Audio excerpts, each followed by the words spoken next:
চলতি বছরের মার্চ মাসের ২৭ তারিখে মাত্র ৩৫ বছর বয়সে প্রধানমন্ত্রী হিসেবে শপথ নেন নেপালের বালেন্দ্র শাহ। ক্ষমতা গ্রহণ করেই দুর্নীতির বিরুদ্ধে কঠোর অবস্থান, ভিআইপি সংস্কৃতি বাতিল, শিক্ষা প্রতিষ্ঠানে রাজনীতি নিষিদ্ধ এবং প্রশাসনিক সংস্কারের মতো বেশ কিছু যুগান্তকারী ও আলোচিত সিদ্ধান্ত গ্রহণ করেন।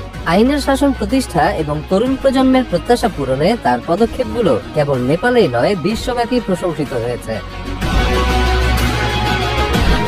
নেপালের আগের সরকারকে উৎখাত করতে যারা গণ অভ্যুত্থানে নেতৃত্ব দিয়েছিলেন তাদের বড় একটি অংশ সরকারের বিভিন্ন পদে নিয়োগ পেয়েছিলেন, কিন্তু নির্বাচিত হয়ে এসে দুর্নীতির অভিযোগে নিজ সরকারের গুরুত্বপূর্ণ পদে থাকা সেই জেনজিদের অনেকের নিয়োগই তিনি বাতিল করেন এবং সাবেক প্রধানমন্ত্রী সহ প্রভাবশালী ব্যক্তিদের বিরুদ্ধে তদন্ত শুরু করেছেন। নেপালের স্কুল ও কলেজে সব ধরনের দলীয় রাজনৈতিক কার্যক্রম নিষিদ্ধ করা হয়েছে, যাতে শিক্ষার্থীরা পড়াশোনায় মনোযোগ দিতে পারে। মন্ত্রী বা উচ্চপদস্থ নেতাদের যাতায়াতের সময় সাধারণ মানুষের যাতায়াত বন্ধ করার রেওয়াজ বদলে ফেলেছেন। এখন ভিভিআইপি কিংবা ভিআইপি প্রোটোকল নেপালে কার্যত নিষিদ্ধ। অবৈধভাবে অতিরিক্ত ফি আদায়কারী বেসরকারি স্কুলগুলোকে সেই অর্থ ফেরত দেওয়ার নির্দেশ দেওয়া হয়েছে, যা মধ্যবিত্ত নেপালিদের ভূয়সী প্রশংসা কুড়াচ্ছে। সরকারি ও বেসরকারি হাসপাতালের একটি বড় অংশের সেবা দরিদ্র ও সাধারণ মানুষের জন্য বিনামূল্যে ব্যবহারের সুযোগ করে দেওয়া হয়েছে। প্রয়োজন বোধে মন্ত্রী বা এমপিদের গাড়ি থামিয়ে তল্লাশি করার ক্ষমতা ট্রাফিক পুলিশকে দেওয়া হয়েছে।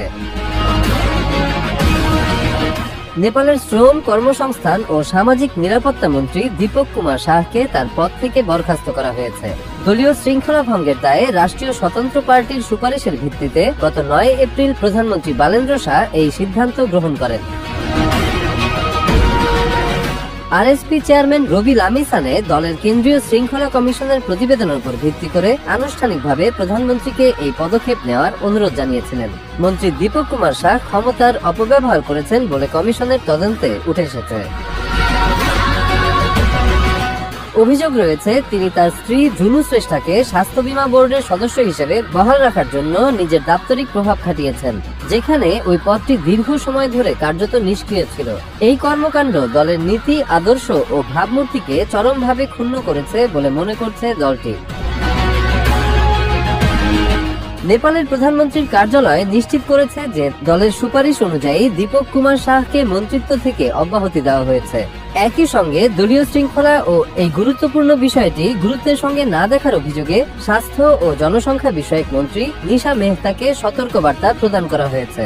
মূলত দলের স্বচ্ছতা ও সুশাসন নিশ্চিত করার লক্ষ্যে নেপালের বর্তমান সরকার এই কঠোর সিদ্ধান্ত নিয়েছে। নেপালের রাজনৈতিক অঙ্গনে এক অভূতপূর্ব পরিবর্তন লক্ষ্য করা যাচ্ছে। দীর্ঘদিন ধরে প্রচলিত ক্ষমতা ও বিলাসিতার ধারণাকে ভেঙে চুরমার করে দিচ্ছেন দেশটিতে নতুন করে উঠে আসা এক তরুণ নেতা। মাত্র ৩৫ বছর বয়সী প্রধানমন্ত্রী বালেন্দ্র শাহ এর নেতৃত্বে নেপাল এখন এক ভিন্ন পথে হাঁটছে। তার সাহসী ও জনবান্ধব সিদ্ধান্তগুলো পুরো দক্ষিণ এশিয়ার প্রচলিত রাজনীতিকে চ্যালেঞ্জ ছুড়ে দিয়েছে বলে মনে করছেন বিশ্লেষকরা। বালেন্দ্র শাহ দুর্নীতির বিরুদ্ধে কঠোর অবস্থান নিয়েছেন।